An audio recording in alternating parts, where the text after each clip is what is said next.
என் அன்பு என் மகளுக்கு ஆறுதல் கொடுக்கும், உங்கள் ஆதரவு அவளுக்கு வாழ்வளிக்கும் என்ற நம்பிக்கையோடு சந்தோஷமாக சாகிறேன். உங்களை நம்பித்தான் என் பெண்ணை விட்டு போகிறேன். இப்படிக்கு டிரைவர் பொன்னுச்சாமி. சீதா, அழாதேம்மா, அழாதே. உங்ககிட்ட அன்பு காட்ட நாங்கெல்லாம் இருக்கும்போது இனிமே நீ அழணுங்கிற அவசியமே இல்லைம்மா. அழாதம்மா, அழாத. இப்போ உன் மேல எனக்கு நம்பிக்கை வந்துடுச்சு. நான் எப்பவும் கொஞ்சம் ரைட்டு ஃபார்வர்ட்ல பேசுறவன். இதெல்லாம் என்னம்மா, எனக்கு ஒண்ணுமே புரியலையே. பொன்னுசாமிங்கிற டிரைவர் உங்க அப்பாவை ஆபத்துல இருந்து காப்பாத்தினாருன்னு அன்னைக்கு சொன்னேன் இல்ல? ஆமா. அவர் இறந்துட்டாரு. அவர் பொண்ணுதான் இது. அப்பா, ஒருத்தர் செய்த உதவிக்கு தகுந்த கைமாறு செய்ய வேண்டியது நம்முடைய கடமைப்பா. எனக்கு தெரியும்.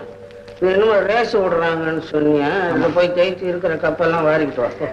அப்பா தெரியுமாப்பா, எனக்கு தெரியாதாப்பா, நீ போப்பா. சீதா சொன்னா